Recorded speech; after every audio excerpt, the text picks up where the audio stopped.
Hello friends, দেখো আজকে আমরা রাত্রের খাবারে কি খাবো চলো তোমাদের সাথে একটু শেয়ার করি। সবটা হয়তো করবো না, কিন্তু আমি যেটা বানাচ্ছি সেটাই হয়তো শেয়ার করি।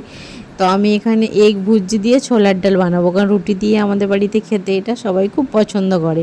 তো এখানে আমি দেখো ছোলার ডাল, আলু, একটু কুমড়ো, পটল দিয়ে ডালটা আদা রসুন পেস্ট আর লবণ হলুদ দিয়ে সিদ্ধ করে রেখেছিলাম। এবার এগ ভুজিটা বানিয়ে নিয়েছিলাম।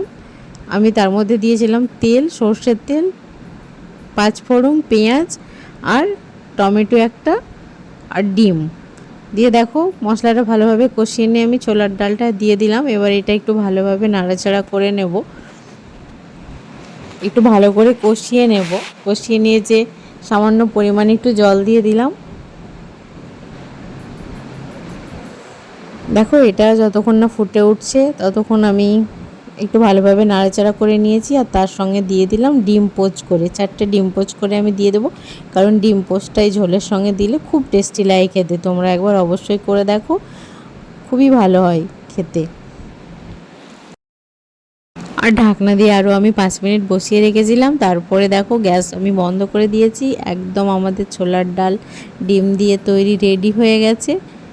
নিত্য নতুন রান্নার রেসিপি দেখতে চাইলে আমার চ্যানেলটি সাবস্ক্রাইব করো। খোদা হাফেজ।